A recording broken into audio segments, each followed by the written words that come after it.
Well, live look at the racing conditions and weather. A little breezy outside here in Miami Gardens as we do exit a Thursday afternoon, a milestone Thursday for young apprentice Christian Torres. But we are indeed fast and firm in that turf course, by the way, with the Bermuda Celebration grass holding up quite nicely here. We'll spend half of the Friday card, in fact, on the grass course. But as Ronnie and Jason catch up with all of you, and a good Friday afternoon, everybody, here at 12:02 Eastern, Christian Torres hitting that 100 win mark on the season. Nice accomplishment. Definitely a nice accomplishment. He's been running in great form. And, not an easy place to win.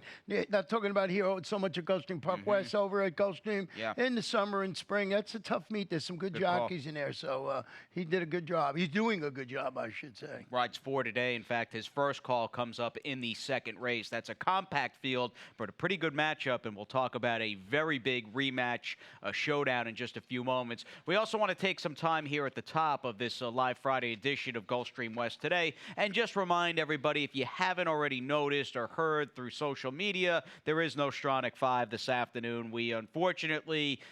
we're doing the right thing and just canceling the wager, evidently. And I may have heard wrong, Ronnie. I heard you were on your way to fix that water main breakage up in Maryland, but obviously no live racing at Laurel Park. Yeah, I chewed about 6 packs of gum to stick into the whole other thing. And not only the live racing's canceled, but they have simulcasting throughout the day in Laurel, and they run the whole LAR card, the Latin American card. So there's still people at the track. You just can't race on the, I guess it's right by the rail or something like that. So I guess it came over to the main track. Well, we hope tomorrow afternoon maybe they'll have everything fixed and back in order. They can run on both Saturday and Sunday as their autumn season continues, and ours does on a high note here. An 8-race Friday afternoon, already October 25th, which is pretty wild. And with that in mind, as we continue on and have our 4th Friday program of the fall racing season, we still haven't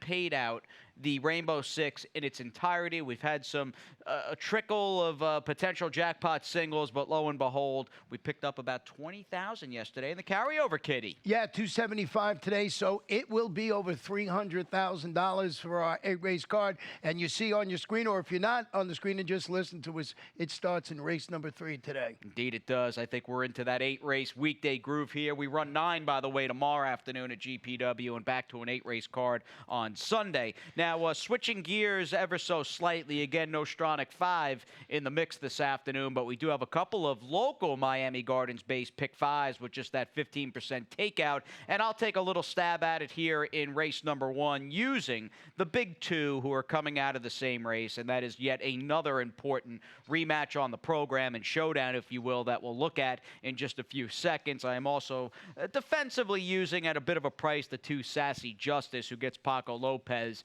and is coming out of a different race. I'm using, I think, the right 2 as far as ability goes in the second race. I mean, that does look like, Ronnie, it will come down, logically speaking, to Midtown Rose, the 4, and our prerogative, the 5. They both, however, have big speed, and that concerns me just a little bit there. Yeah, and they ran against my Sarasota Star last time out, and that one didn't fare too well yesterday. Didn't run all that well. That was a tough field, though. Safi's got a major favorite. I mean, company store odds on 100% of the way, probably no higher than 3 to 5 or so in the third. My logical foundation building block type single in a $24 play. The race that really gave me fits, even losing a couple of big price 20 to 1 shots on the morning line as far as early scratches of the 5 and 6. The cash out leg is nuts. That is a very difficult dirt sprint with a good field. Yeah, the 5th race is pretty good. I went 3 deep in there. Now you got the ones I use in there, the 1, 2, and 4. Glad to see you through the 7 and 2. That's a wide open affair. I think in the first leg, that's the 3 I used on my ticket, the 2, 5, and 7. I couldn't, in the end, trim Harry here. I had to just put him on, just going, what if he's able to rebound this afternoon? Funny you saying that. When I was handicapping the race, I kept going back. I kept going back. I kept going back, and I didn't use him, and I know it could jump up and hurt me because he's a good horse. He just had a bad day, maybe. Yeah, maybe that was the case. I mean, he has shown the ability to turn things around in a hurry. He'll try to do that for good connections, a good owner and trader, in fact. Brett McClellan is the one-man show over at the barn, and he'll send out Harry He in the 5th. But again, let's talk about this upcoming first race. We jumpstart the card card with a field of 7 in the Friday first, a 3-and-up filly mare, $20,000 to $16,000 maiden claimer, and it's about at least as far as that race for favoritism. The 5 Algodonal and the 7 Sweet Blossom. They faced each other back on September 15th. Now, for Algodonal, this was her last start, and I thought she ran a very nice race, and here it is, in fact, from the middle of September over at Gulfstream Park. Now, Sweet Blossom had the better position. She's in front. She tracked. She's about to angle 3 wide, and do keep in mind she was the 2-to-1 favorite. It looked like the gray filly, Algodonal, though, was ready to put in a run, and it looked like Lionel Reyes had horse. But in the end, he had to just tap on the brakes. There was nowhere to go turning for home. And I think at this point, Ronnie, although she's inside, Sweet Blossom got the best of it getting that first run. But, you know, the issue with her is the fact she's blown one clear lead after another, and it's pretty amazing. A 4-time consecutive beaten favorite, and she might go favored yet again today. I think she should have won 2 back on September 15th. Yeah, she's finished, I think, second, as the 4 times or 3 times? Four straight times beaten favorite, yeah. And she's been basically 3-2, 7-5, 2-1, and last time out 4-5. Well, I'm looking at our selections there. We got the same super, and I felt the same way you did. I couldn't trust Sweet Blossom to put her on top. And you're right, she's going to be the favorite in here, and she could win, but I like the horse that you put on top, Algodonal, who's stretching out to the mile. You saw it running there. I turned from that layoff, finished that good third in its Gulfstream Park finale, going 7.5. Luca Panici's riding today, and if you watch the races since we've been back here on Wednesday, Luca Panici's riding pretty darn good on the turf course today. He understands what's going on. If he got speed, he goes to the front, slows it down, and let him catch him. I don't think that's going to be the case with this horse, but he's been riding good on the turf. I just wanted to throw that out there. You like to have a guy who's confident and in the zone and knows the quirks of the course over here at GPW. It's funny, some guys, maybe not in this day and age, but I'm sure going back to Calder, you might have guys, you know, going back to the 80s or 90s, you would label like, oh, that guy's just a Calder rider. And the same thing would happen on the inner track during the winter at Aqueduct. But you talk to the jockeys and they go, wait, this is a tricky track to ride, you know, where you've got those sharp turns and corners that you've got to cut. And clearly Luca Panici knows the lay of the land. We'll take him in the first. And by the way, was up at Palm Meadows this morning. Luca was breezing diamond oops for Patrick Biancone. Michael Lee comes to mind at Calder. He would win the title there every year, and he come to Gulfstream and couldn't do anything. But not that he didn't win, but you know, time. So he was a Calder guy through and through, and that's a long time ago. Yeah, Michael Lee. I don't even know if I've ever heard of him. You know. Anyway, we'll move on to the second race. We do know Edgar Zayas, and we know Reylu Gutierrez, and it does look like, at least as far as the upper end of this 5-horse field goes, or 6-horse field, in fact, goes, you've got Reylu and Edgar Zayas, who may get quite close to one another off the break as they knock heads once again off a race we'll bring you from September 5th, once again over at Gulfstream Park between Midtown Rose and Our Prerogative, who's in the black silks as the 5. I watched this race a few times, and I walked away from it thinking that Midtown Rose, who finished in front of Our Prerogative, easily ran the better race. I also think, in hindsight, this is probably going to be the turning point for the way Our Prerogative is ridden going forward. I think, to me, she showed she does not want to rate. She's a better horse when she's able to make the point.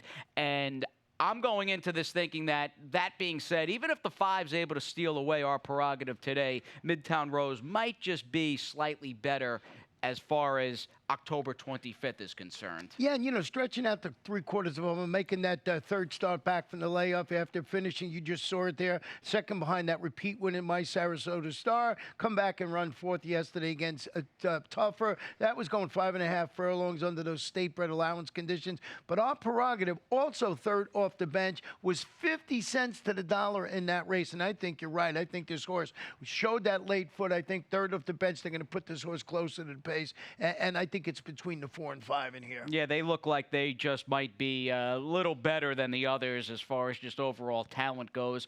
If there is a duel, because I wish Midtown Rose drew outside Our Prerogative, because I really think Reylu's going to go, and Edgar's going to be aggressive too, and I would prefer tracking outside. If this race melts down, Moon Eyes was the closer that I wanted, despite the fact she ran 2 weeks ago and was not good behind a very talented horse in JP's Delight. Clearly, if there's another horse, it's the 6 for you. you, 'Tis Possible Dear. Yeah, that was my exact thought process. Rallied to finish third behind that common thread. We'll talk about my Sarasota Star. That race, that was back on October 2nd. So this horse can close. Prove to me could run with this level of competition, but needs that perfect setup in front of it to run well. All right, we'll take a little breather here. Stay with us, everybody. We've got more GPW racing coming up after this. The best chance for success begins with a solid foundation. At Hardacre Farm, early personal one-on-one care starts the journey to becoming a champion. Bred to leading stallions, our mares represent the highest standards. Hardacre Farm's signature in the breeding industry. Based in Ocala, Florida, breeder and owner Amy Tarrant has inspired excellence throughout her entire career. In your quest for success, start with Hardacre Farm, breeding the champions of tomorrow.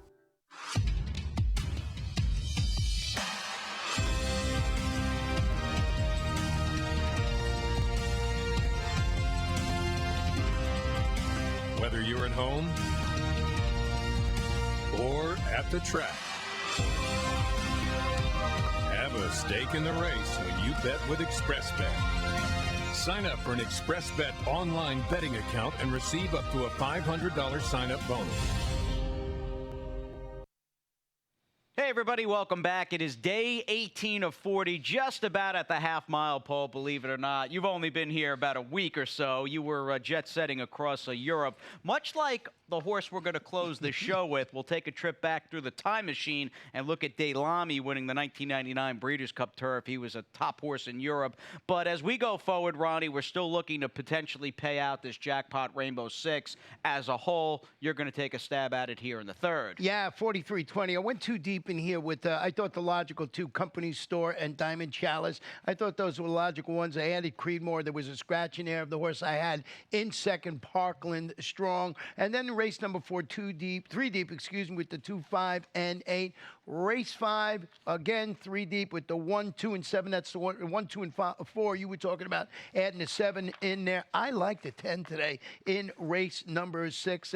Milka, I think it's pronounced. I like that horse. A little bit of I think it's a favorite on there. I used Gia 2 along on the ticket. And then in race number 7, my long shot was going to be Speed App. It's still going to be. Right. But with the scratches in that race, not going to be a big price. Yeah, right. Now, Speed App, as we go through this card, and that is obviously Ronnie's long shot on this Friday afternoon, October 25th, that could be the 4th or 5th potential. It's got to break out the right way.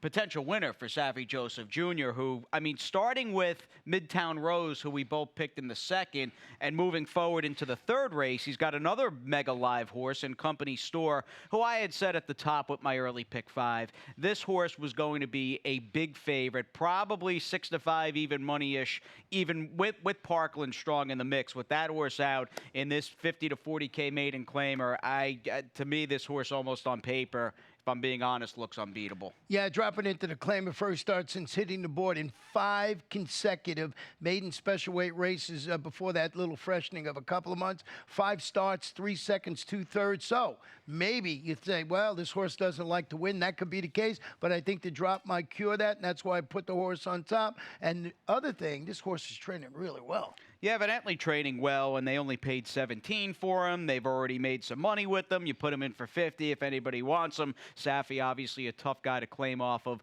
We'll take him as the favorite. We went different directions to cap our exacta. You're on the rail with Leo Gabriel. I'll take the first or Creedmoor for Eddie Plesa Jr. Let's move on to the 4th, everybody. Already time for Friday's late pick 5, an early bird late pick 5. And once again, you've got Saffie Joseph Jr. unequivocally sending out the story of the 4th race field. I didn't single, however, Saffie's runner, Take Charge Dude. I wanted to give myself a little wiggle room with the number 2 Diamond Mint, who seems, of the others anyway, to have the best recent form for trainer Monica Magui. Bit further down in the 6th race, you talked about liking Milka. Right. That horse is supposed to be favored, and unless somebody really steps up out of the woodwork, I would have to think all 4, if not 3 or 4, of that Phillies races to date are probably just simply good enough to beat that cast. It looks like a pretty modest group to me on paper anyway. Excuse me, that's the one I like today as my best bet in the afternoon. You know, I added the 7G just for some coverage in there, but I agree. I'm glad you agree with me on that one. Yeah, I do. And $24 play, much like the early pick 5. And, I mean, make no mistake, it's funny, the 8 take charge dude who's dropping down in class has never started on the turf. But given his quality, the fact that he's improved off the claim, and maybe most of all his early speed, he is the real story of the race. And I'm hoping, Ronnie, that there is a little bit of a parallel with this horse in the past having like synthetic, and obviously you've got that correlation there between synth and turf, and I'm hoping that fondness for synthetic going back to Chicago will turn up today on the lead throughout beneath Edgar Zayas. So we're thinking 15 previous starts. They would have tried him one time on the turf. He's making his career turf debut. Either on dirt, synthetic. He has speed. That's what I like about him, to succeed at the 5 furlong distance. You mentioned Safi, Edgar Zayas, the son of Take Charge Indian is a take charge dude. But I did go with the number 2 Diamond Mint on top. And this one is looking to ride the current stalk speed bias on the turf into a victory. He stalked the pace last time out, finished second in its local return at this level and distance. It's Manamagui and got Jose Batista rationing the gelding speed today. We've seen the turf course sort of even out a little bit more, but it's still, all things being equal, I'm going with a horse that's close to the front. Yeah, you know, if you like a closer and you're getting a price, or, you know, a horse that's an okay price per se, maybe a little value,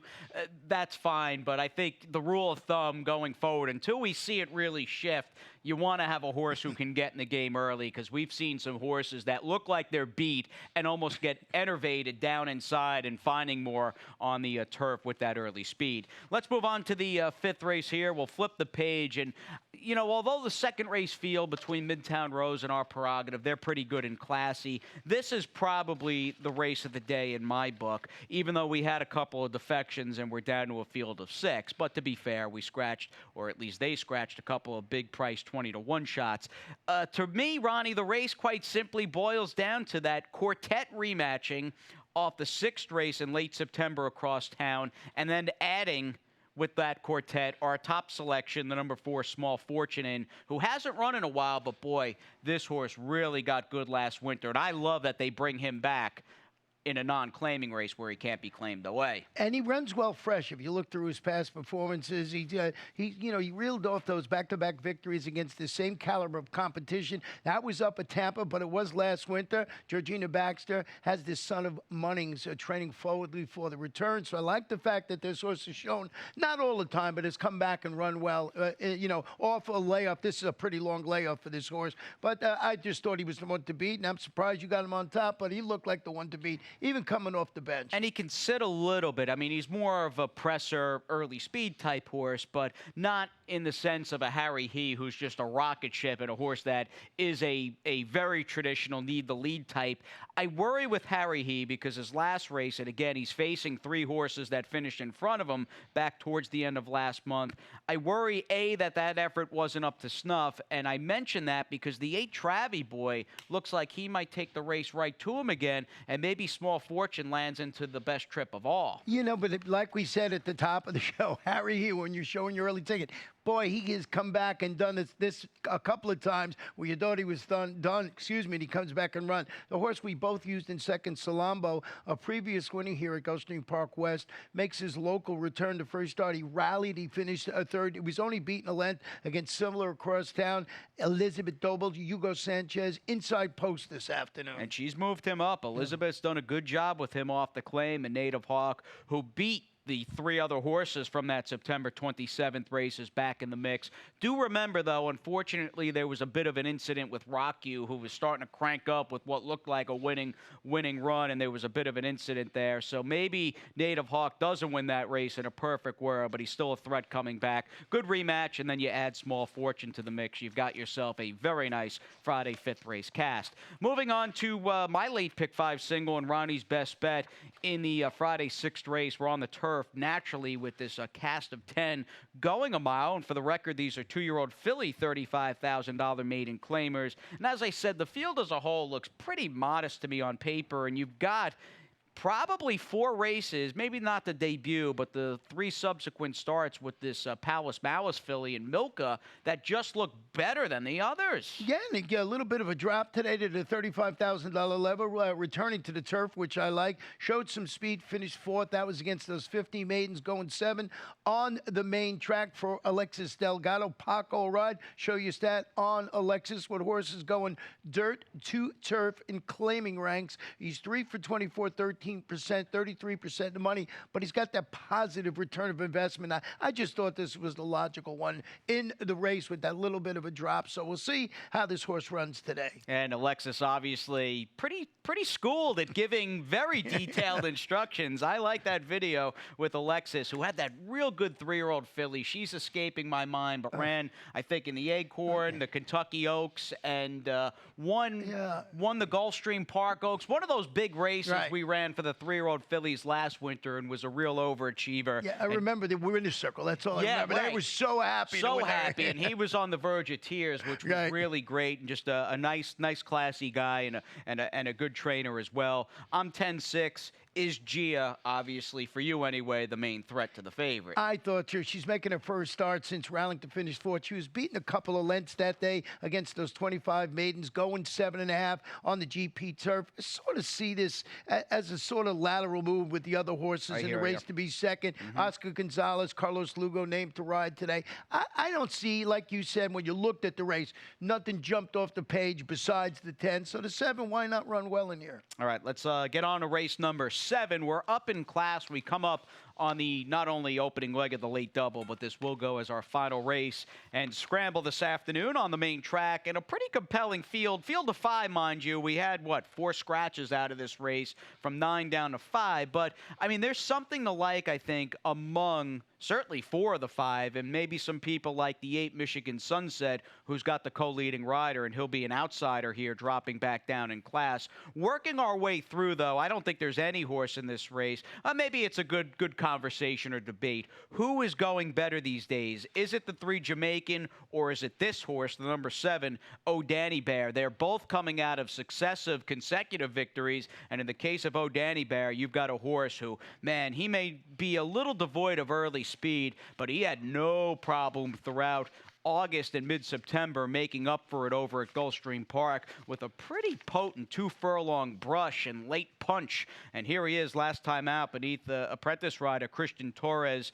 cutting down and almost beating the flow of this race. The 5 and 7 were the 2 speeds. They wind up running 2nd and 3rd. He was really the only horse to gain any significant ground. And not only that, he actually won the race. So that is a good effort on paper. Might even be a little bit better looking at that field in person. And Pete will give you the updated changes, but I think Jose Batista is riding this horse this afternoon. Aubrey Moran want to show you a stat on O'Danny Bear. Winner last time out, sprints, claiming on the dirties 12 for 50. That's 24%, 68% in the money, and a $2.07 return investment. So really good numbers on our Danny Bear. But I was looking for pricing here before the scratches. Look at Boogie. He's having a good old time. Having a good old time. He likes that winner's circle. That'll make anybody happy, being in that Gulfstream and GPW winner's circle. Very obviously logical contender who's in great form right now, O'Danny Bear. We've got Safi in the mix, and he, without a doubt, your long shot today, who is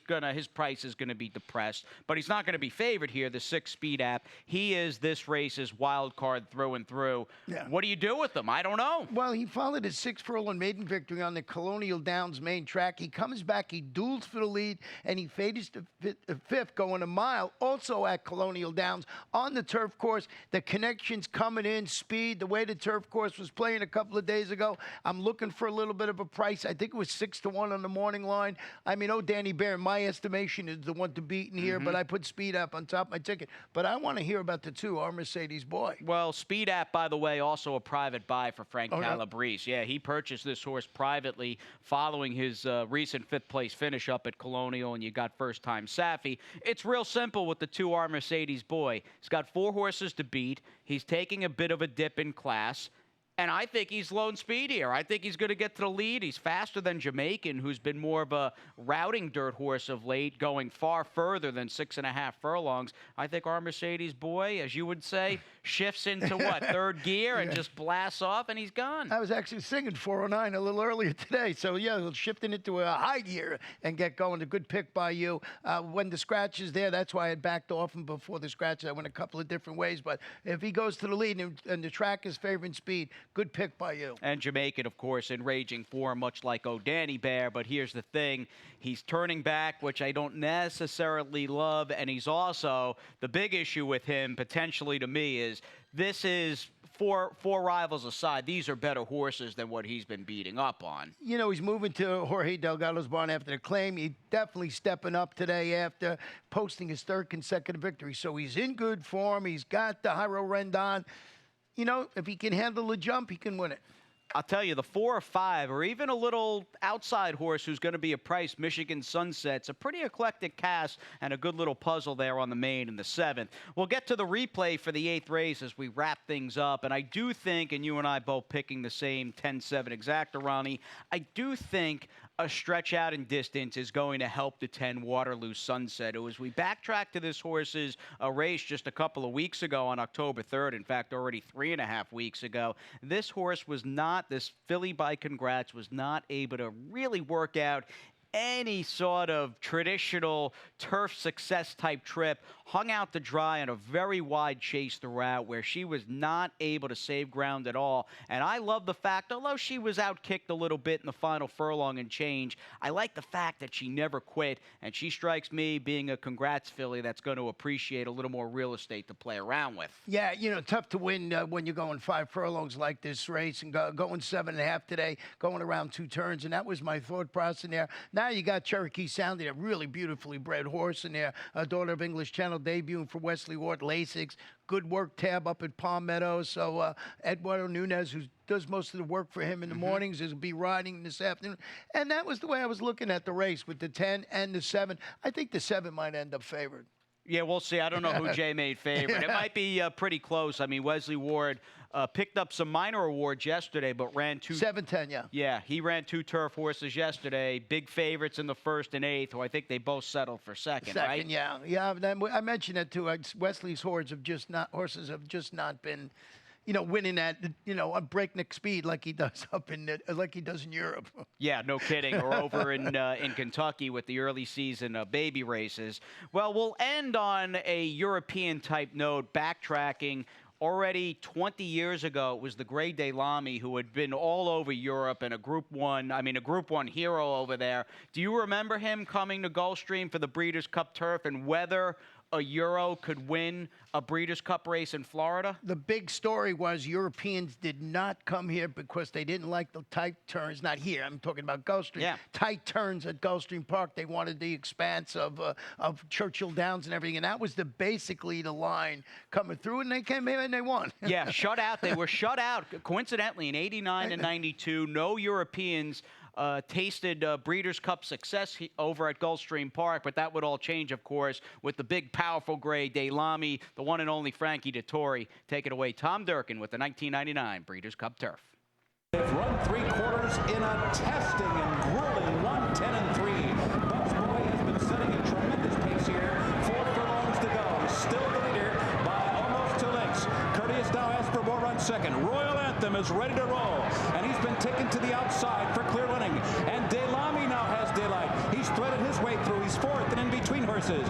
Yogley down inside racing 5th. Far East is under a drive running in 6th. And then it's Bonapartiste. Dreamel to the outside, followed by Honor Glide. They're coming to the top of the stretch. It is still Bucks Boy. He has led throughout. But on the far outside, Delamy is sweeping wide. And Royal Anthem is in between those 2. They are set down for the drive. Bucks Boy defending the championship. And he is a tenacious champion. Here comes Delamy, unleashing an explosive rally. And Royal Anthem lengthening his stride. But Delamy runs by them all. And Delamy will win it going away. Delamy by 3 on the wire. Royal Anthem is second. Bucks Boy finishes 3rd.